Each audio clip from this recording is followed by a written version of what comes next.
Well, speaking of authenticity and being authentic, I know you speak in your emails a lot about ChatGPT. Well, not a lot, but you mention what's your word for a flab GPT? Oh, I What's call it FAP GPT. yeah, here you go, yeah. Well, Yeah. what is your for example, when you're talking about ChatGPT or flab GPT, how dangerous or how inconsequential do you think it is Well, I think in for right, terms of being authentic? well, I don't think there's anything authentic. I don't think there's anything intelligent. Like artificial intelligence is not even an accurate term. It's not intelligence. It's not by any definition of the word intelligent. It's not an autonomous thinking. It's not, I'm not even sure Skynet in the term here is technically that, but um, you know, my personal opinion is anyone who has anything to do with writing anything should stay away from anything like FAP GPT, Chat GPT, whatever it is.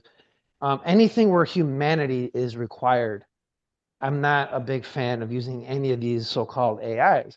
I'm just not. Now, does it have a use? Absolutely.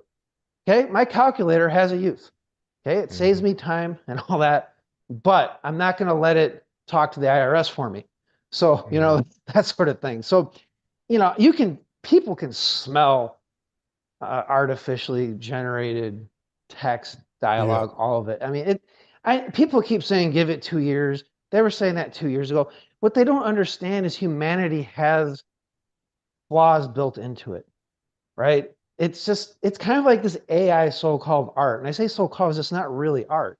It's like a collage, I guess, but it's not really art. And it may look interesting, it may look so-called cool, but it's not really there. It's so weird. One of my favorite analogies for this is, for example, um, so this is something I don't know whose name was, but way back when Braveheart came out, the movie, or maybe it was shortly after Braveheart, there was this director, this guy who directed pornos. Okay.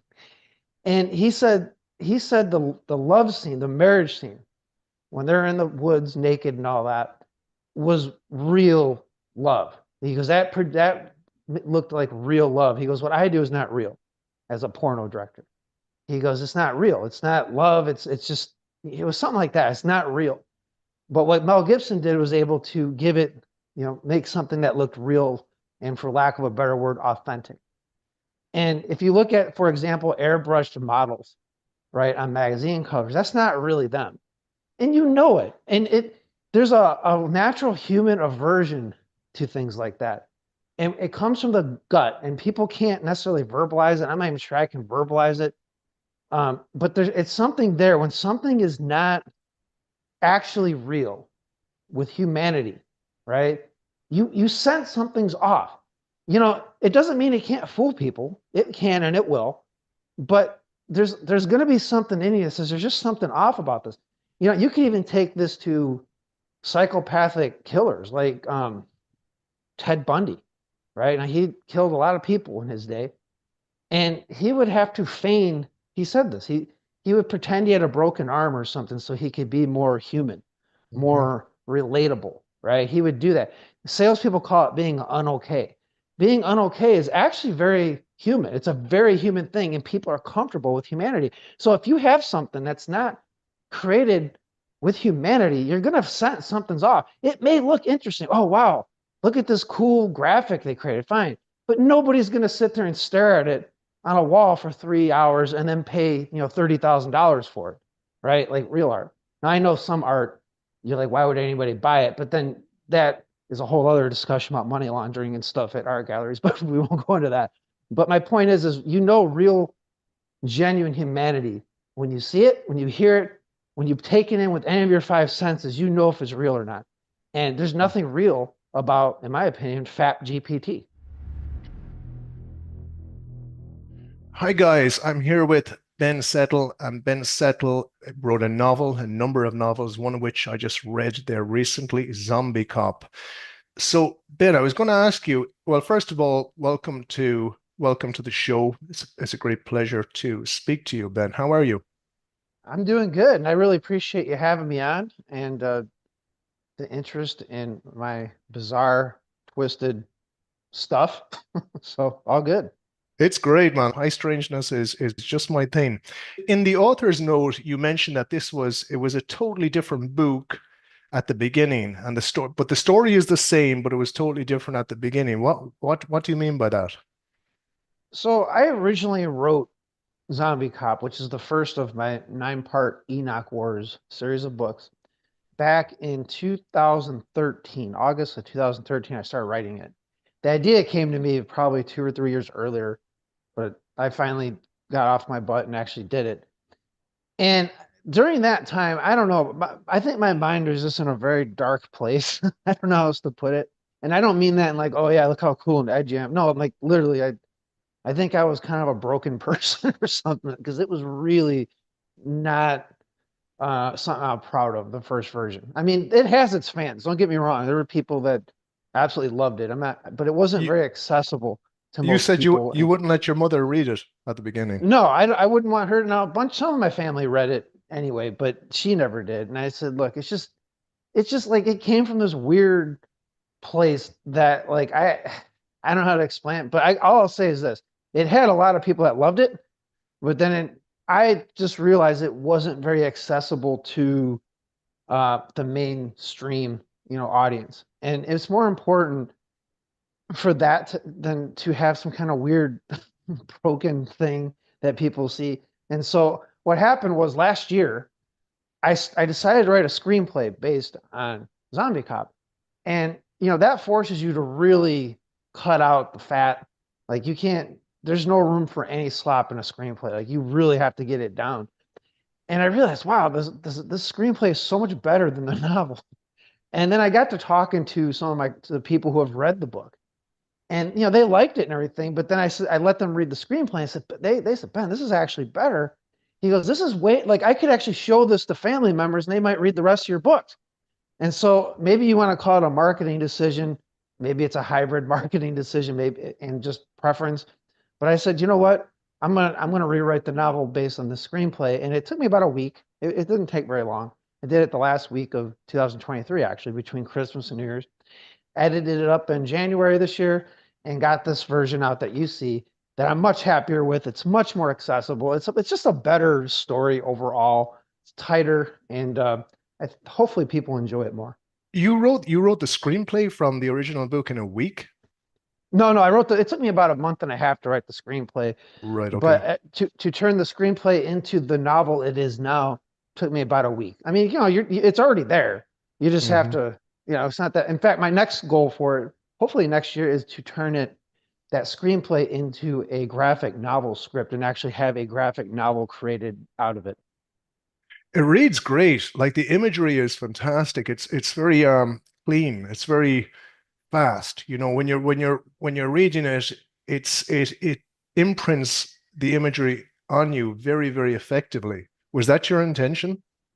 Well, yeah, I mean that's a function of you have to do that in a screenplay. Like there's no, I mean, if you want No, anyone no. to read What it, I'm what I mean is the novel, the actual novel. When I was reading the no, or excuse me, when I was reading the actual novel, the imagery oh yeah, came. no, but that's what I meant though. Like when I turned into a screenplay, I had to take out all the other stuff and only leave just the cool stuff, hopefully, and that's all the fast moving. It just the imagery and all that. A lot of that came from writing the screenplay. The original version of that novel is almost it is actually too graphic. Like, there's some things that are suggested in this novel that I just went into detail about, and I'd rather forget about it. Let's put it that way. Man, It's just so there bad. were there were some scenes in this novel that was absolutely graphic as well. There it was Oh yeah. great, but man, you do go to that edge there in this novel. Well, yeah, and in the original, there was no. It was well over the edge. It was just overkill and disgusting, and not. And like I said, not in like, oh, look how cool I am. Huh? No, like, yikes. This has to be. This needs to be reined in. Wherever part of me wrote the original, that's what a first draft is for. It should have remained a first draft, and this is what it should have been originally. And I gotta say, it helped the fact that I have written all 9 novels so that when I went back to rewrite this one, I could actually work stuff in that I knew would happen, 4 or 5 or 6 or 7, 8 novels ahead. So there's a little bit more foreshadowing and stuff, which was fun. But Hmm. you know what? I'll tell you what. People will say, well, isn't that a big retcon? I say yes. And in the tradition of Tolkien, I retconned it. All right. He retconned The Hobbit, right? So I don't feel too bad about all that. You also said something interesting. You said you wrote it as if you were talking to one of your friends. I think Robert Bruce, the guy you mentioned. Is that your method for like writing novels in general? Do you just like write to for one person in mind or with one person in mind? Well, I didn't write for him. He was the guy who convinced me to start writing it, though.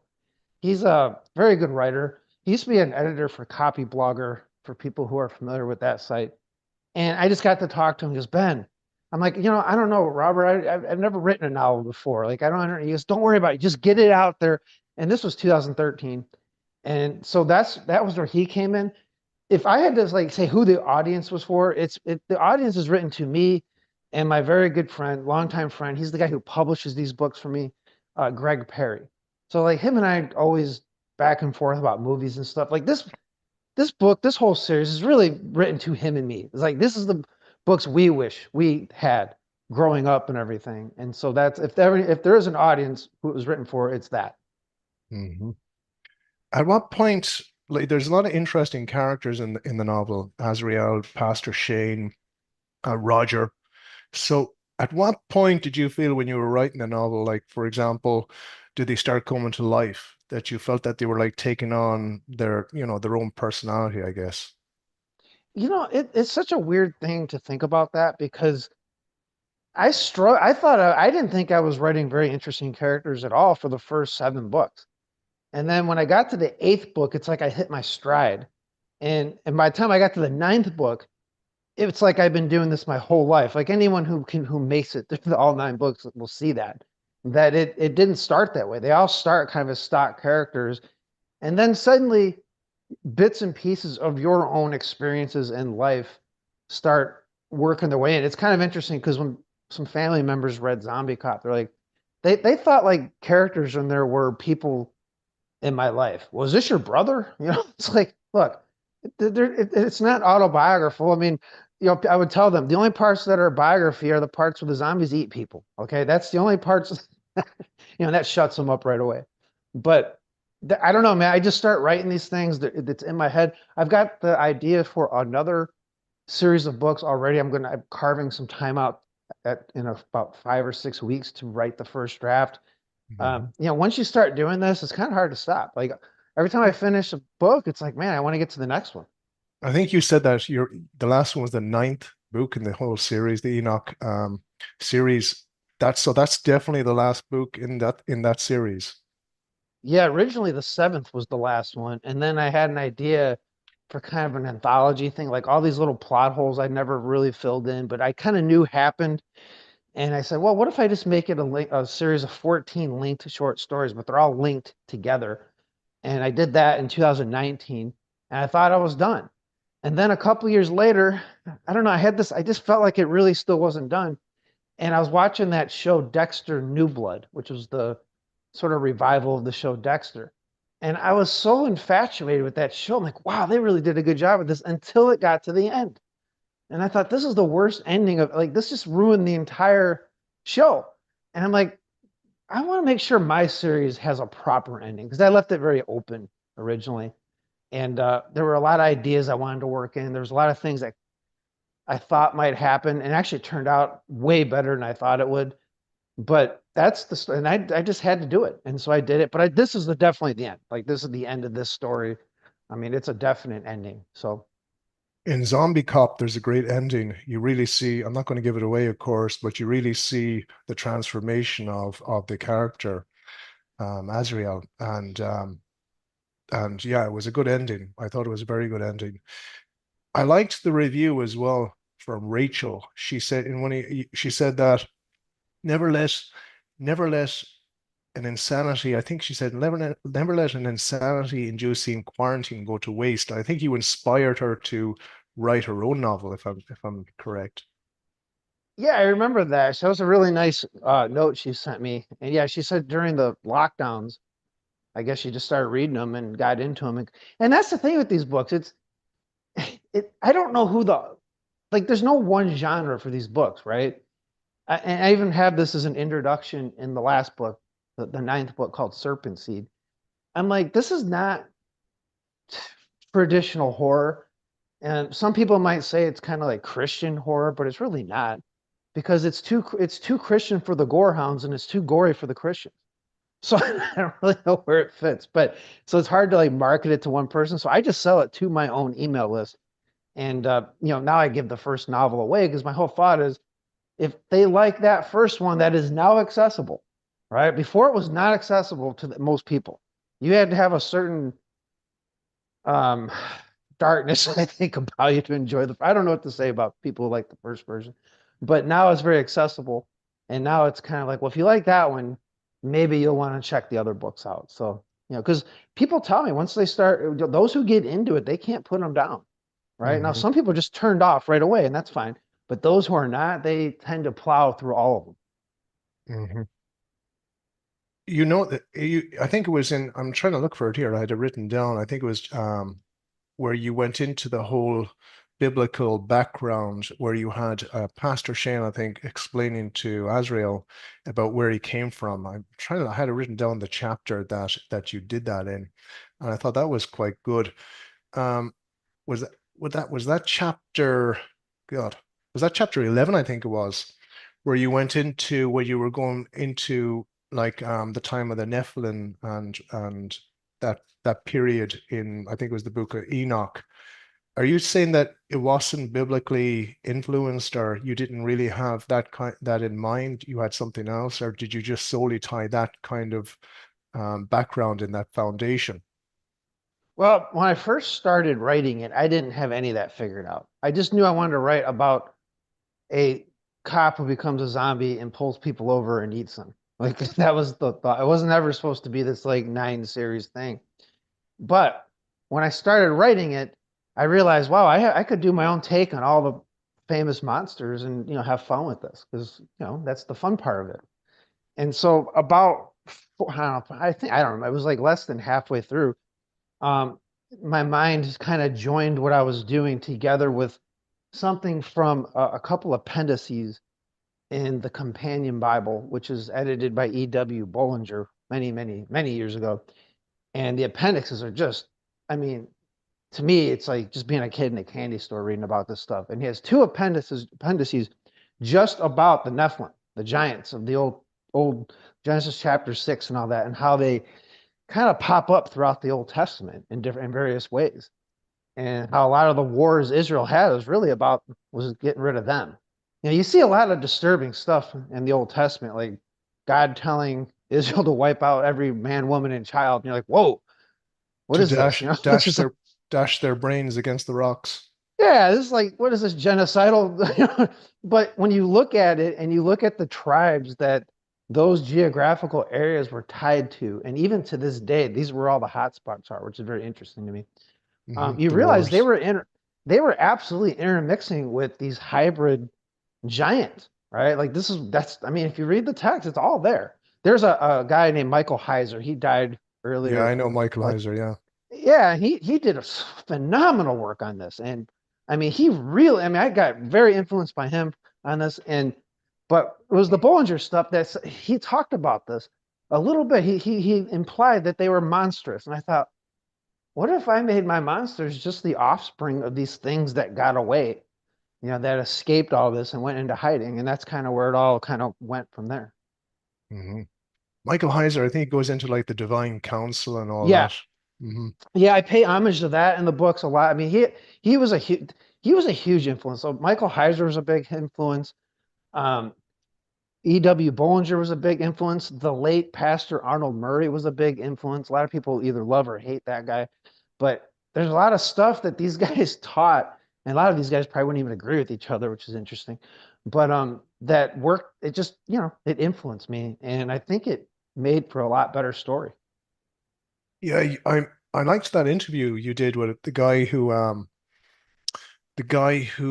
was, I forget his name, but he was experiencing a haunting, or he was experiencing something like a curse, a generational curse Yeah. in his family. What was that guy's name? I forget his name. Well, And the interview was actually with a woman. I had to have her voice disguised because right, okay. she was kind of that was back in like 2015, Hmm. and she was somewhat not widely known in my niche, but known enough where she just didn't want people to, find her like in the life coaching type world because that's where she saw a lot of this weird, demonic stuff, for lack of a better word. And Hmm. her whole story was just fascinating to me. And I'm like, can I interview about this? And she said, yeah. And I just said, look, I'll have your voice disguised. Unless somebody really personally knows you and knows your cadence of how you speak and all that. But even then, I think it's pretty hidden. No one's ever really been able to, only one person has figured out who she is, and that's because it's like a really good friend of hers. So, Oh, okay. there's no getting around that. But yeah, that was to me was just interesting because she had read the third novel called Demon Crossfire, where I go into more of that sort of thing. And she's like, holy, she's like, I experienced this. And I can tell you, Ben, I was experiencing this. And I read your book, and you had one of your characters do something that stops these visitations. And I did it, and it worked. And I was like, whoa, like I wasn't expecting that. But there it was. So I'm really glad. I should probably revisit that and talk to her again. But I thought that was very interesting. That was a great, yeah, I enjoyed that interview. Fantastic interview. I've interviewed a few people like that on my own channel here. Nathaniel Gillis was one. We actually had the last interview. We were talking about Dark City, the movie Dark City from the 90s, and he comes from kind of like that way of thinking. Well, by the way, I read your email the other day when you were talking about Hellraiser, the movie Hellraiser from the Yeah. that 1980s. That's a great movie. That's a fantastic movie. Have you what other movies from back the 90s, the 80s? Do you know Jacob's Ladder? Did you ever see that? I saw it when I was very young, and I don't recall much about it. But I remember my dad rented it because on VHS. So now we're really dating ourselves here, and that's all I remember. I don't remember anything else about it though. Yeah, that's a good movie. It's up there with Dark City and Hellraiser, for me, anyways. Ben, can you talk about what's the lost art of world building? What is that? Well, world building is nothing new. I certainly didn't invent it or anything. I mean, I would say I don't want to say modern because he's been long deceased, but probably Tolkien was the master at it. But world building is when you build out a world, like it's your own universe, so to speak. You know, the movies and Marvel movies and all that kind of co-opted this as if they invented it all. All everything's a different world, different universe. But this is, this goes back. This stuff's been written about forever. I mean, one of my favorite TV shows, Fringe, went into this in a very intelligent, interesting way, I think, with the parallel universes and all that. And so world building is just like you're sort of like the game designer, the way I look at it at least, and you kind of lay it all out and you make your own rules, right? You don't have to necessarily do things by when anyone else thinks. And so what the interesting thing about world building though, from a fiction point of view, the best lesson I ever learned about this, and people can easily look this up if they want, but another great world builder was C.S. Lewis. So like his Narnia books, he's most those, I don't know if those were his favorite books, but those are certainly like the best selling books, right? Hmm. And I remember reading this interview with him once, and this really simplified for me. So I'm passing this on to any would-be writers listening to this and who struggle at world building. They struggle with where to start. How do you wrap your head around this? If you read my 9 novels here, it looks like I had it all figured out from the beginning. Nothing could be further from the. I mean, I had ideas, but I didn't have it as figured out as it ends up being. Well, he said when he was writing the first Narnia book, Lion, the Witch, and the Wardrobe, he didn't know anything. All he had was an image in his head of a faun or satyr running through the forest with some presents in the snow, with like a lamppost or something. It was just a bizarre image in his head. And he started writing. He goes, he had no idea who Aslan was. He didn't know there was a Cair Paravel castle. I don't think he knew there was a White Witch or anything. He just started with that image and it built one sort of brick at a time until he built this elaborate sort of castle house, whatever you want to call it, in his head, which became that world. And then, of course, he was able to espouse a lot of his other ideas and thoughts and theology and all of that into it. And it's a very fun thing to do. And it's just something you just got to get started with. Don't think you have to have it all figured out. I didn't know 95% of what it was going to turn out to be when I started. You have that idea and you just start running with it and you see what happens.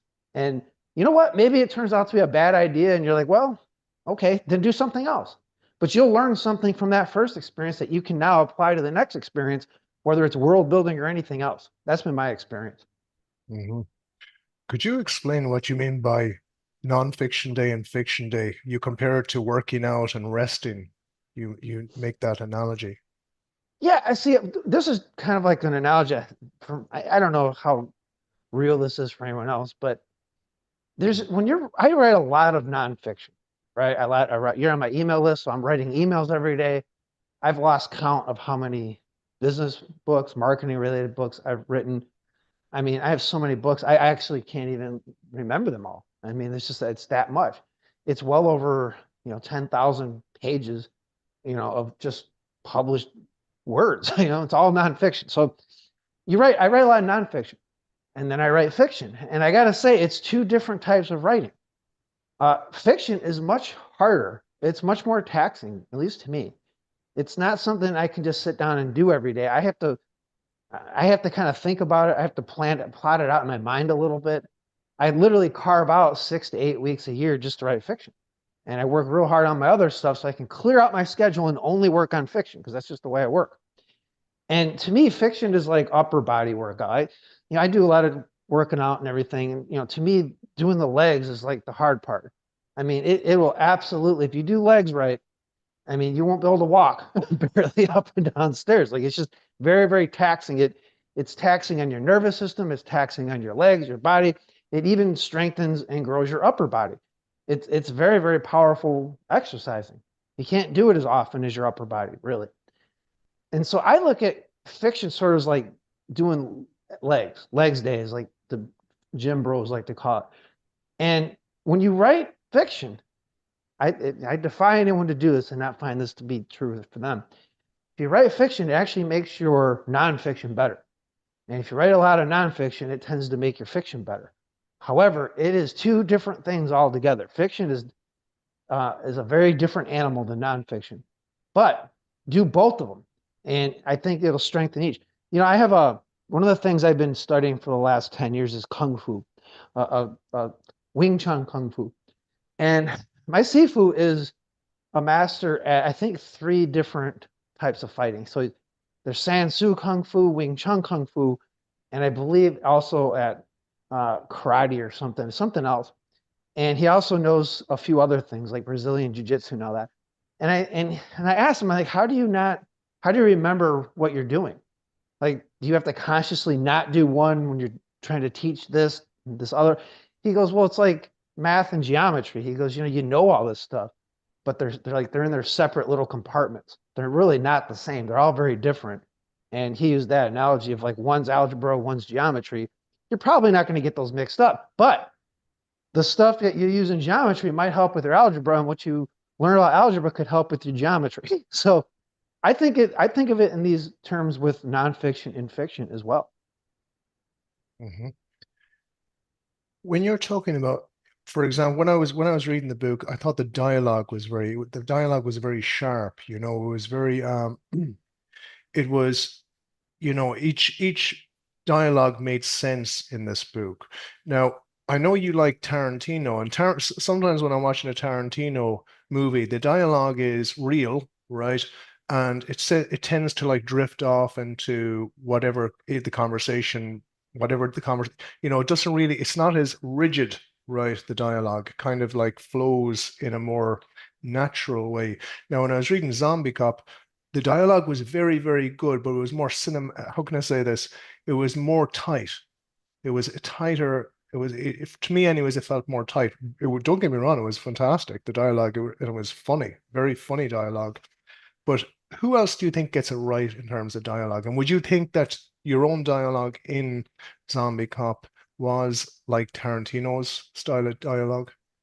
Well, I wouldn't compare myself to him, directly because, I mean, from what I understand of Tarantino, I've not written, I've read several of his screenplays actually. Is he treats dialogue almost like poetry. Like for him, it's like an art, right? He takes it to a degree and thinks about it to a degree I don't do. You call it lack of time or interest, or I just don't think of it that deeply. My whole thought is this. Um, every character, I don't know who first said this, who verbalized this first, but I don't remember who I heard this from, but it stuck with me. Every character in your story, whether it's a main character or just a bypassing person walking down the street who says one word of dialogue in the whole story, to that character, they are the main story. They are and they're, if you're going to think of them as real life people, they have a backstory, they have a point of view, there's depth there, or just like everybody you know in your life. In their mind, they are the star of their own, and they are the star of their own story. Everybody is the star of their own life. And so I look at that. So even characters that only have like a line of dialogue, I want to make sure that line of dialogue does not sound like anybody else's dialogue anywhere else in the story, for sure. So they all have their own unique point of view. And sometimes that'll come out very obvious, and sometimes it's just in my head. You know, I'll tell you what, there are some filmmakers who do this very, very well. Tarantino's one of them. Like, if you ever read his interviews about Once Upon a Time in Hollywood, I mean, he takes it, he actually, the main character, Rick Dalton, right, that's played by Leonardo DiCaprio, um, that he was a star of a Western TV series called Bounty Law, playing Jake Cahill is the character. Well, Tarantino actually went and wrote 6 full-length TV episodes, scripts for that character, right? That nobody will ever see in the movie. They're not even referenced in the movie, other than maybe at the beginning where they show like little clips from his show or whatever. And he was saying that he goes, look, I have to know this world and these characters, like they're real people, like I have to know them at that level. The audience will never even know. I don't know how he put this, like 90% of what I know, but it doesn't matter. He goes, what matters is that I know. And he's right. It gives them a depth, those characters, a depth that's very interesting. He wrote a whole coffee book film anthology thing just on that character, Jake, or the Rick Dalton. And all the movies, he knew every cinematographer, every director of every episode. Like, he had this all worked out. Now we talk about world building. That's pretty amazing, I think. I mean, I just am too lazy to do all that. He But wrote that is one way. six episodes, really? Yeah, he wrote. Yeah, and I remember they were even talking about like airing them, like filming them and everything at the time, but it never happened. But Wow. that's how well he knew that world and his characters. Now, when I write my stuff, I just have that intention. This character is his own unique, everything has a backstory. You know, James Cameron did this with Titanic. I don't know if people realize this or not, but he gave every extra. So I don't know how many dozens or hundreds of extras there were in that movie, but anyone on that boat, no matter how, they never even said anything. They may not even 2 seconds of film time. He gave them a backstory. You know, a good actor would have made that their own somehow. They would have got into that character, especially like a method actor or something. And that's how I kind of look at it. And so, I would never compare myself to any, for good or bad. I don't think in those terms. Now, my publisher and friend Greg Perry, he said it reminded him of Tarantino, which was, definitely a compliment. But Mhm. I could be honest, I don't really take it, like, I don't think of it as poetry. I don't put that much work into it. I just want it to be a nice, natural flow. I Mhm. don't think it should be real, which is interesting, like authentic. There's the old comic book artist, Jack Kirby, right? Everybody knew who Jack Kirby was in the comic book world. And he said, and it's dumb to be authentic, because if you want to be in the real world, go be in the real world. Okay. But even people in the real world are not behaving authentically, right? Mhm. Nobody's really authentic. They just give you a facade. And so why wouldn't our characters be the same way? A lot of what a character says is really not what they're necessarily thinking. It could be they're thinking 2 or 3 thoughts ahead of whoever they're talking to. Because they're in their own mind. They're not thinking about, even if you have 2 people having a discussion over dinner and you were to like eavesdrop, it's very rare for someone to really be an intent listener. Most people are already thinking of the next thing to say while the other person's talking. So I just kind of think in these terms. Mhm. Yeah, absolutely. well, speaking of authenticity and being authentic, I know you speak in your emails a lot about ChatGPT. Well, not a lot, but you mention what's your word for a flab GPT? Oh, I call it FAP Yeah, GPT. here you go. Yeah. Well, Yeah. what is for example, when you're talking about ChatGPT or Flab GPT, how dangerous or how inconsequential do you think it is Well, I think in for right, terms of being authentic? well, I don't think there's anything authentic. I don't think there's anything intelligent. Like artificial intelligence is not even an accurate term. It's not intelligence. It's not by any definition of the word intelligent. It's not an autonomous thinking. It's not, I'm not even sure Skynet in the Terminator is technically that, but um, you know, my personal opinion is anyone who has anything to do with writing anything should stay away from anything like FAP GPT, Chat GPT, whatever it is. Anything where humanity is required. I'm not a big fan of using any of these so-called AIs. I'm just not. Now, does it have a use? Absolutely. Okay, my calculator has a use. Okay, it saves Mhm. me time and all that, but I'm not going to let it talk to the IRS for me. So, Mhm. that sort of thing. So, people can smell artificially generated text, Yeah. dialogue, all of it. I mean, people keep saying give it 2 years. They were saying that 2 years ago. What they don't understand is humanity has flaws built into it, right? It's kind of like this AI so-called art. And I say so-called because it's not really art. It's like a collage, I guess, but it's not really art. And it may look interesting, it may look so-called cool, but it's not really there. It's so weird. One of my favorite analogies for this is, for example, um, so this is something I don't know whose name was, but way back when Braveheart came out, the movie, or maybe it was shortly after Braveheart, there was this director, this guy who directed pornos. Okay.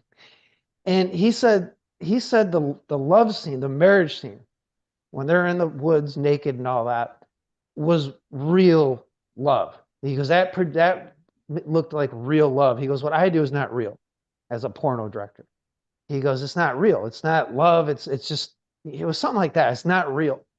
But what Mel Gibson did was able to give it, make something that looked real and, for lack of a better word, authentic. And if you look at, for example, airbrushed models, right, on magazine covers, that's not really them. And you know it. And there's a natural human aversion to things like that. And it comes from the gut, and people can't necessarily verbalize it. I'm not even sure I can verbalize it. But it's something there when something is not actually real with humanity, right? You sense something's off. It doesn't mean it can't fool people. It can and it will, but there's going to be something in you that says there's just something off about this. You can even take this to psychopathic killers like Ted Bundy, right? Now he killed a lot of people in his day, and he would have to feign. He said this. He would pretend he had a broken arm or something so he could be more human, Mhm. more relatable, right? He would do that. Salespeople call it being unokay. Being unokay is actually very human. It's a very human thing, and people are comfortable with humanity. So if you have something that's not created with humanity, you're gonna sense something's off. It may look interesting. Oh wow, look at this cool graphic they created. Fine, but nobody's gonna sit there and stare at it on a wall for 3 hours and then pay $30,000 for it, right? Like real art. Now I know some art, you're like, why would anybody buy it? But then that is a whole other discussion about money laundering and stuff at art galleries, but we won't go into that. But my point is real, genuine humanity when you see it, when you hear it, when you take it in with any of your five senses, you know if it's real or not. And there's nothing real about, in my opinion, FAP GPT. Yeah, you're 100% right. It can be very visually stimulating in a very superficial way, but it doesn't really get to the depths of what it is to be human. It doesn't get to the depths of, your soul, your spirit. I liked a lot of beat literature, Kerouac and Burroughs and these guys. And the thing about like especially Kerouac, The way he used to write, he was a very imperfect, it was all about, it wasn't about style, but it was just about the flow and being spontaneous and getting what is happening to you in the moment down on paper, regardless of, making it perfect. And that really appealed to me in a strong way. You I think you like Bukowski. I like Bukowski as well. I think you said Women is your favorite novel. What other novel from Bukowski or any of those do you like, or what other story? He's got a great collection of stories. The most beautiful woman in town. I think the title is Another Stories. Um, did you ever read them? Well, it's interesting. That guy, Robert Bruce, who I mentioned, he's a big Bukowski fan. I had no idea who Bukowski was at the time, and he said my emails reminded him of Bukowski. Mhm. So maybe that explains the first version of Zombie Cop. I don't know. Women it's definitely one of my favorite books, and I think because when I read it, I was a single guy trying to figure. I had just been divorced, and I was just trying to figure out women all over again, and it kind of helped me do that in a way. So I think that there's probably like if you read it, there's no real discernible plot in the book. It's just like Mhm. one, like it's weird, but like you can't put it down, right? It's weird. It's one of those things. It's kind of like the painting in Seinfeld of Kramer, where the two Mhm. old people are looking at it and they're saying he's a offensive, loathsome brute. Yet I can't look away. That's kind of how I see Bukowski. I haven't read his other books. I read Women. I started reading the Postman or The Post post, Office, yeah, whatever. post office, yeah. And I just didn't grab me the way Women did for probably because I read it at that time of my life. But Mhm. I can't say I've read a bunch of his other stuff. hmm Post office, it began as a mistake. That very first line almost grabs you. It's like a great hook into the novel itself. In fact, some of his poetry, if anybody reminds me of a good email writer, it'd be Bukowski. Now, I'm not big into, I like poetry to a certain extent, but I'm not big into it. But Bukowski, I don't even know if you could call it poetry, but if anything could be more are adaptable to emails, it will be his poems. He just the way he starts sentences without a capital letter. Some sentences are broken. He doesn't use full stops sometimes. He just goes with it, and whatever comes out is it. What makes an authentic writer, Ben, in your opinion? Like, is it like if a writer is good or bad? I'm assuming it doesn't have anything to do with how good or bad he is actually as a writer, but what he's trying to, or what he or she is trying to express. How would you express a good, authentic writer? Well, okay, so let me preface with this that I'm probably the worst judge of what good writing is. Like, if you look at the books I liked, and especially the movies I like, nobody's going to accuse me of being a good judge of what's good writing. So I'll just leave that out there. But, um, I people will tell me that I'm a great writer sometimes, and it's very flattering. It doesn't happen all the time, but once in a while, Ben, you're a great writer. Okay, they read my emails or whatever, and I say technically I'm really not. I'm maybe a C plus level writer when it comes to the craft, right? But what I am is consistent, and what I am is I like to be a good communicator. I'm not trying to be a perfect communicator. I get bored by what people would call great writing. I really do. And it's not that I have anything against it. I don't think it's bad. I have a hard time reading this like perfect prose.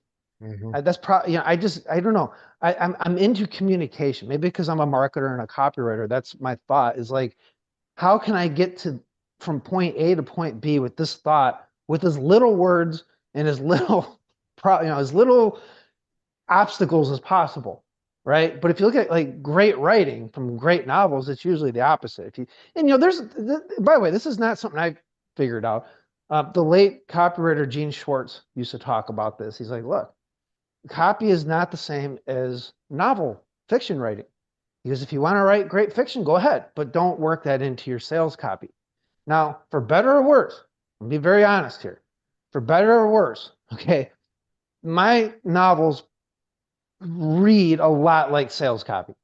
Not that they're trying to sell you anything, but that's how I'm trying to get to the point. One, like I am absolutely paranoid about boring people. As a copywriter, the worst thing you can be is boring. The worst, like if you lose the reader, that's it. They're done. Whatever you're selling is not going to be sold. So there's no room for expression of soul and all this other stuff, right? I'm just trying to get the ideas down. Now, I am a firm believer, copywriting, fiction writing, whatever. And this comes from the late, great Gary Halbert, who's one of the greatest copywriters who ever lived. Not a great fiction writer, but a great but his storytelling was as good as any fiction writer I've ever seen. If you ever reads his ads. Mhm. But he said it's more what you say is far more important than how you say it. And his analogy was, imagine that you're in the most important business meeting of your life. I don't remember exactly how he put this, but I'll probably exaggerating here, but the point I'll get across, millions of dollars are on the line, intense negotiations. You've been building up to this meeting for months, right? Everything is on the line. This is the day. It happens or not. And suddenly the secretary pokes her head into the room and says, the hospital's on the line. Your wife's having triplets. Now, does it matter how she said it? No, the message was you're having triplets. Everything stops at that point. She didn't have to come in and do a big buildup and her red flowing hair poke through the door. And I was, no, you're having triplets, man. You need to go to the hospital. That's it. That's the message, right? Now, to me, that's more important than how it was said. It didn't matter if she walked in and stuttered it, or if she came in and it took her, she didn't know English very well or something, and, it broke it. Like, it didn't matter. The message is what's important. So I look at it that way. What I'm saying, so I just want to be a great communicator. And a lot of the great communicators were not the best speakers, best orators, best writers. They just weren't, but they were great. So take Ronald Reagan, for example. Okay, Ronald Reagan was known as the great communicator, but this guy, I mean, it was one gaffe after another when he'd speak, right? It didn't matter. It was that unokayness, that imperfection, that humanity, I believe helps with communication. Now, you don't want to do it to the point where it becomes a distraction necessarily. But I'm just saying, like, to me, what you say is far, far more important than how you say it. When it comes to how to say things, though, I sound like a copywriter in all my novels, guaranteed. In fact, I have these books called, these are not fiction, but I call them my villains books. I have three of them. Mhm. I'm probably going to write a fourth one, which are just, you could call them self-help if you want. I don't know what you want to call, what genre this would be. But basically, it's persuasion and influence and selling tips and ideas learned from great villains from fiction and nonfiction alike. And I remember I have a chapter in the first one about the Joker. Okay. And 14 things the Joker did that make you very persuasive. And I isolated that and submitted it as an article to a website a few years ago. This website's no longer around. But at the time, it was had a lot of traffic going to it. I thought I could get some good leads from it. And so I submitted it. And there's nothing for sale in this chapter. But the guy who ran the site said, it sounds like you're trying to sell me something. It sounds like sales copy. And, he just kind of brushed it off. Now, the rest of the articles on his site were these long tomes and wall of text paragraphs of people just, typing to hear themselves write, in my opinion. They didn't really get to the point. Mine got to the point. It was, so what's better writing? I don't know. I mean, I guess it's always in the eye of the beholder or the eye of the reader in this case, but that's my opinion of it. Then again, even with a novel, even with your own novel, Zombie Cop, and I'm sure the other ones, you know, you you can apply copywriting formulas to it. Like, for example, you start off with a problem, you agitate the problem, and then there's a solution. And at the end, it sorts itself out to a certain degree. Would you agree with that? Oh, absolutely. I mean, that is one of the foundations of great sales copy is what's called, I don't know who invented this, but I don't know if it was Gary Halbert or whoever, but they call it a star, a story, a solution, right? This is a proven structure for sales copy that goes back, I don't know how long, but forever, where you introduce somebody, the star, right, so of the show, someone has a problem, right? They need to lose weight, whatever. You could see this could be done in a long way. It could be done in 7 panels, like the old Charles Atlas comic book ads, right? And in fact, that's a perfect example. It was like 7 panels long. This thing ran for years and years and years. People kept buying the Charles Atlas course, which is about getting in shape and everything. And you have panel number 1, the skinny guy's at the beach with his girlfriend, and this big guy like kicks sand in his face or something, and he can't do anything about it, and he's humiliated in front of his girl. There's your star. There, and now he's like in this tale of woe. Okay, he just got humiliated in front of his girl. Goes home, orders the Charles Atlas course. Next thing you know, he's big and strong, and he goes and kicks the other guy's ass. Like that's it. There's star story solution. You have the star, which is whoever it's about, the ad is about. The story is their tale of woe. They find the solution. They find what's going to work, right? And now they go and they beat the villain. I mean, I'll tell you what. I just did this recently in today's email to my list. I don't know if you read it or not. It's very long, actually. It was like an 8-page email. Is about my business partner, because right now this weekend we happen to be selling his options trading coaching. Right, he's figured out a way of trading options, and I started with his story, which started with him being in like 8 or 9 out of 10 pain every day from jacking up his neck in pain. All these health problems he's had since. He almost died when we launched our Berserker Mill platform because of this. He had diabetes. He went blind. All these things happened. He's got heart problems now. I mean, you name it. This guy's like, his body is just like mutilated and mangled. And, he had to figure out a low stress way of doing things, because if he'd kept that up, he probably would have died, way too young. And so that's when he got into trading, and he tried to trade crypto, and he did fine, but that was really stressful because all the exchanges were being regulated and the taxes were kind of weird and nobody understood it.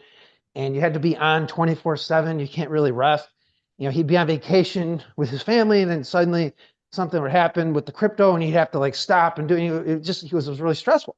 And then he went to swing trading and day trading and trading SPY and all these different things. And he was wears a continuous glucose monitor, and that thing was always showing his blood sugar spiking off the chart every time something happened. He tried to do this thing where he subscribed to this guy's trade alerts, his billion-dollar hedge fund, and he realized that was really stressful too, because he didn't understand how the guy was picking his stocks and what happens if this guy dies or something. And he'd have to literally tote his laptop to the bathroom sometimes, because if he missed the alert, he'd be out thousands of dollars. Very stressful, right? And then then lo and behold, and it's a real story. That's the beauty of the stories, to make it real. He kind of stumbled into what he's doing now with trading options based on his background as a nuclear engineer and email automation guy and all that. And then he started teaching it to some people and make sure it wasn't just going to work for him, but work for others. And then lo and behold, now we have like a 400 client coaching of just rabid options traders who just love this, working 1 to 2 hours a week, and very low stress, making 1% returns a week on average, all this stuff. And it's the same thing, star story solution. And I think it works. And I mean, that is how fiction works too, right? Frodo gets the ring, star of the story. He's getting chased by ring wraiths all the way to Rivendell, and then they decide they're going to send him to Mordor, and he takes his 8 companions, and then now they go through their thing until they get to the very end, and the solution happens when Gollum steals it and falls into the cracks of Mount Doom. And so it's all the same structure though. You just mentioned there your friend, your business partner, and the whole transformation that he went through, and that he that he lived through. What makes a good story, in your opinion? I know we got a beginning, middle, and end, but apart from the character transformation, or maybe that's exactly what makes a good story. But what do you think makes a good story? Well, I think what makes a good sorry. Oh, no, I was just going to say, like, no matter what the story is, right? I believe what makes a good story is conflict. You got to have conflict, and there's a lot to this. Conflict equals engagement. Like, if you want to write engaging stuff, write it with lots of conflict. This is the whole secret of soap operas, right? It's just one, conflict after. I mean, people who never watch that stuff are sitting there in the lobby of a hospital or something. They got an hour to kill. Suddenly they're watching General Hospital and they're hooked. And they're like, I don't watch this crap. How am I watching this crap? Because you're getting sucked into conflict and drama. Conflict and drama is really everything. I try to make all my characters conflict with each other and fight with each other and not agree with each other and do things that piss each other off. I mean, sometimes it's more obvious than others, but the more conflict, the more engagement. In fact, Marvel Comics, that Joe Quesada, the editor-in-chief back in the early 2000s of Marvel Comics, he wanted to get more publicity from Marvel.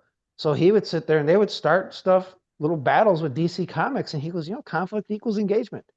It works. I mean, that's the whole reality TV thing in a nutshell. Conflict, Hmm. conflict, conflict. And, if you don't have conflict, you don't really have a story. If you don't have a villain, there's no need for a hero. Hmm. Yeah. You mentioned that in a previous interview that you concentrate a lot more on the villains rather than the good guys. Is this true? It is absolutely true. In fact, every book is, except for the eighth one, for reasons that would be obvious to anyone who reads the eighth one, it's the villain is in the title, right? Hmm. Zombie cop, vampire apocalypse, demon crossfire, evil's child, werewolf bastard, hell's Frankenstein, Lucifer's favorite, serpent seed. These are the villains are in baked into the title. It's about the villains, right? Without the villains, I don't have a need for Azrael. To me, this is the interesting thing. The main character in these books is Azrael. He is the least interesting character to me.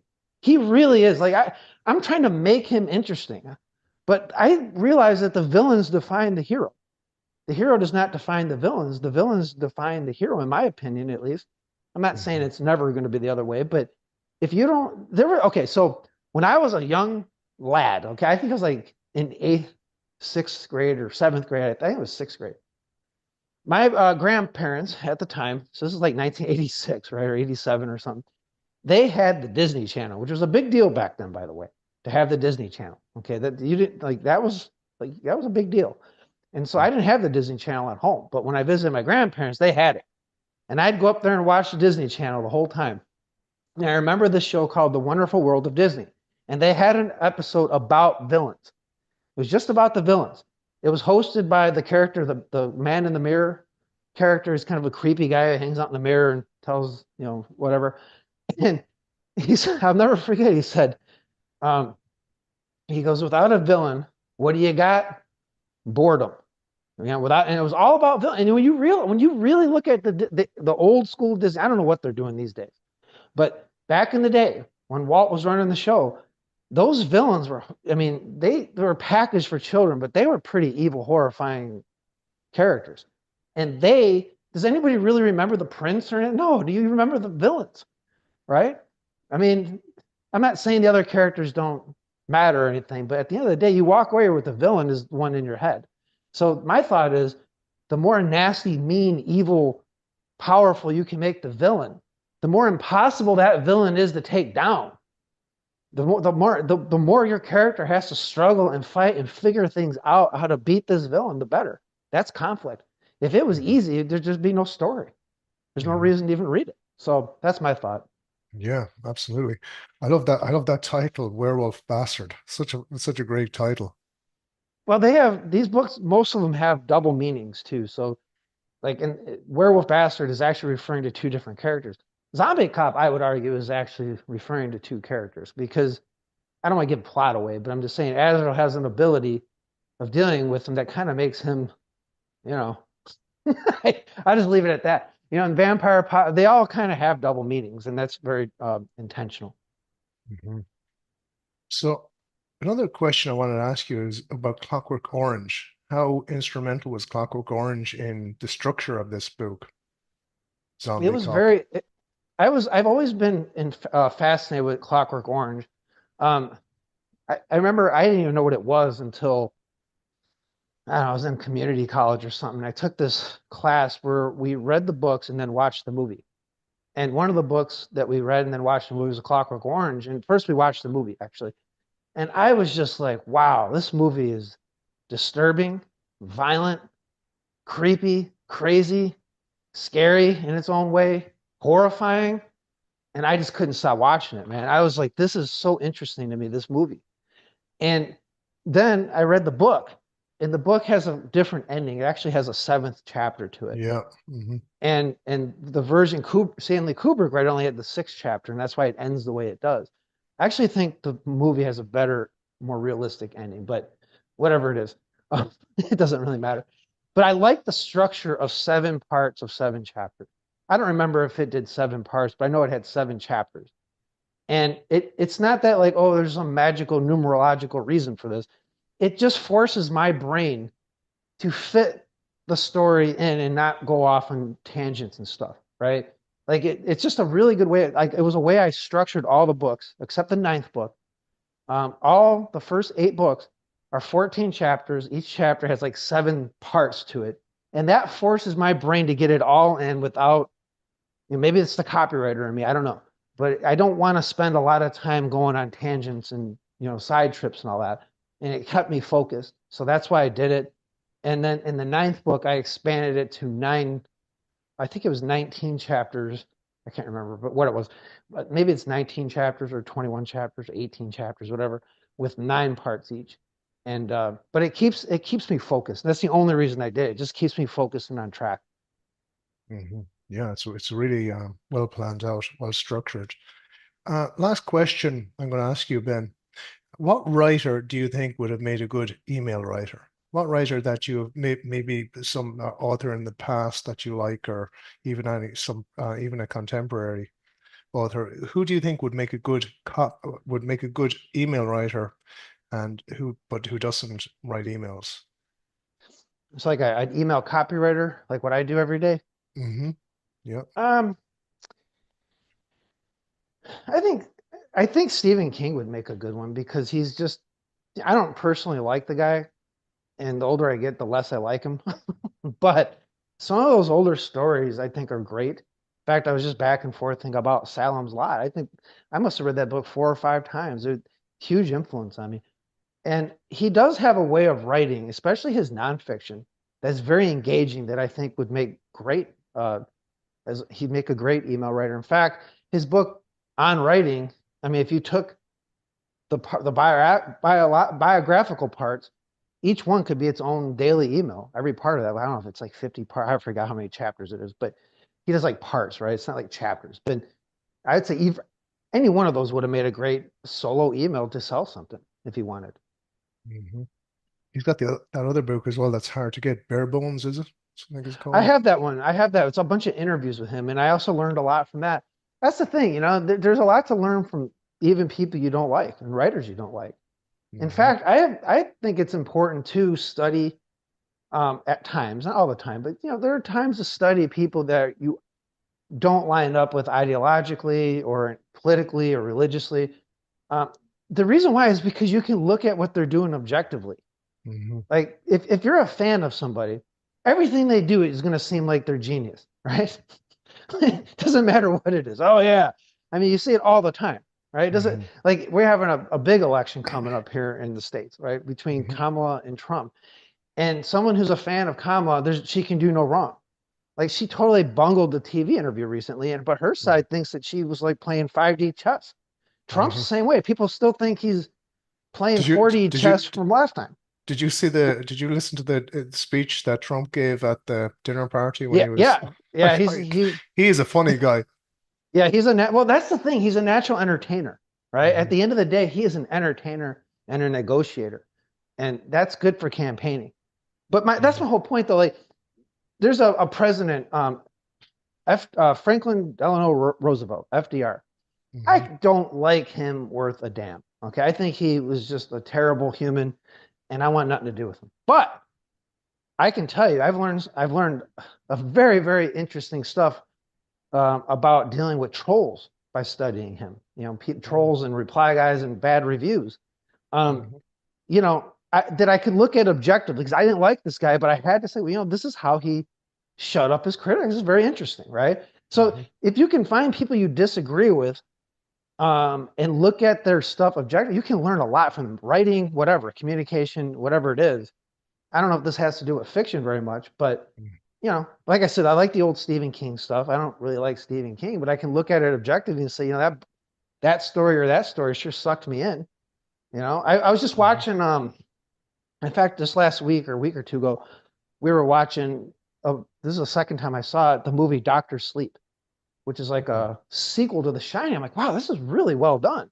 I'm Hmm. like, this story is awesome. Like, especially if you like The Shining, it's like, wow, this is great.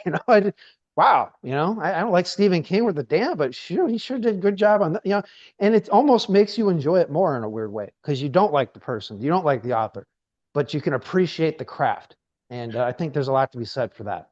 It's like what F. Scott Fitzgerald said. He said that the sign of a high intelligence is when you can hold two conflicting viewpoints in your mind and still function. So it's a sign of a, Yeah. you know, so which is true. A lot of people just get, they have one way of looking at things, and whatever the other way is, they just, close the door to. It's always good to know what the other side or the other person who you don't get on with or you don't particularly like, how he or she thinks. It's very useful. Well, yeah, because it's all at the end of the day, they're communicating, right? And I don't like Bill Clinton, but to sit there and say he wasn't a great communicator when he was president, it would be just dumb. You can learn from these guys. I think it's important to learn from whoever you can about whatever. Doesn't mean you have to adopt that person's opinions, but to learn the craft of what they do. It'd be silly to just ignore it because you disagree with them. Hmm. Hmm. Absolutely, 100%. Well, Ben, I just want to say it's been a great pleasure speaking to you. And can you tell people where they can find your stuff, where they can connect with you? Yeah, you can, if you're into marketing and copywriting, you could find me at bensettle.com. If you're just into writing and fiction specifically, you could go to enochwars.com, Enoch wars.com, and that'll get you into the mobile app that I have set up for that, where we talk a lot about what we were just talking about here, about writing. You can read more about the stories if you want, of course, but there's a lot in there besides just the fiction. I like to talk about the business side, the writing side, the thought process side. If you like this interview, you probably would enjoy the Enoch Wars app. It's free. You just have to download the free Learnistic app. There's nothing to pay for or anything like that. But that's enochwars.com. Yeah, and that app, excuse me, I meant to ask you about that app. Learnistic is a fantastic app. I've never seen anything like it before in terms of the experience of reading a novel and the other things that are connected to that novel. It's like having how can I explain this? It's like having a little YouTube video or YouTube channel with all different videos and documents that are associated with it, but in a very different way, in a completely unique experience. I've never seen anybody do it like that before. So by all means, guys, look into that. I promise you, you will not be disappointed. Ben, can you hold on there a second? And I just want to thank you Yeah. again for your time, and you take care, Ben. Thanks so much. Okay.